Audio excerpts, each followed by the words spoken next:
খার্চি পূজা এবং মহারাজা বীর বিক্রম কিশোর মানিক্যের জন্মবার্ষিকী উপলক্ষে ক্ষত্রিয় সমাজের উদ্যোগে আগরতলা টাউন হলে বুধবার এক আলোচনা ও স্মরণ সভা অনুষ্ঠিত হয়।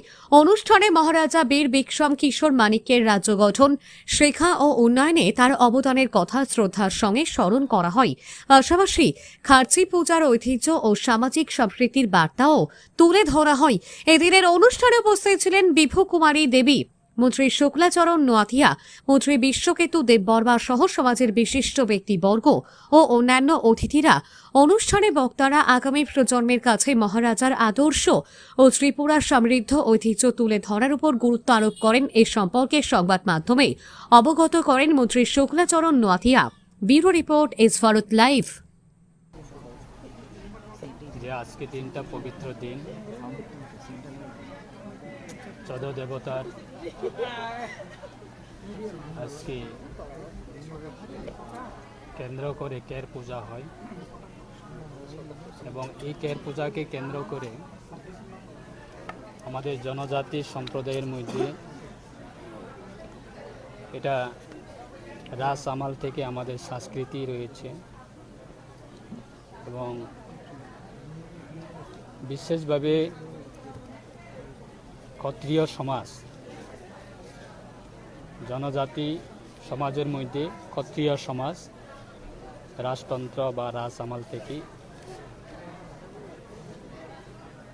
এই সংগঠন বা ক্ষত্রিয় সমাজ হিসাবে কাজ করে।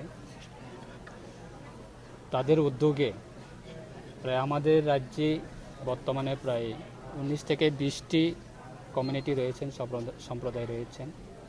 প্রত্যেক সম্প্রদায়ের সমাজপতিকে নিয়ে এবং প্রত্যেক সমাজের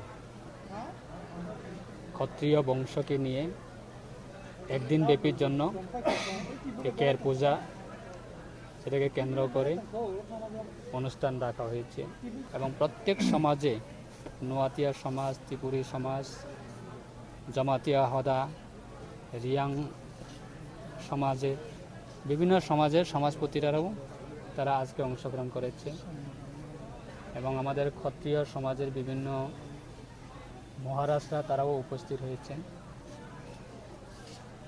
মূলত আগামী দিনে যে আমাদের সংস্কৃতি সেটাকে ধরে রাখার জন্য, ঐতিহ্য সেটাকে ধরে রাখার জন্য নতুন প্রজন্ম তাদেরকে আগামী দিনে যে ঐতিহ্য যাতে হারিয়ে না যায় তার ক্ষেত্রে বিভিন্নভাবে আমাদের রাজ্য সরকার প্রত্যেক সমাজের জন্য বিভিন্ন সমাজের উৎসব সেটাকে উৎসাহিত করার জন্য কাজ করছেন।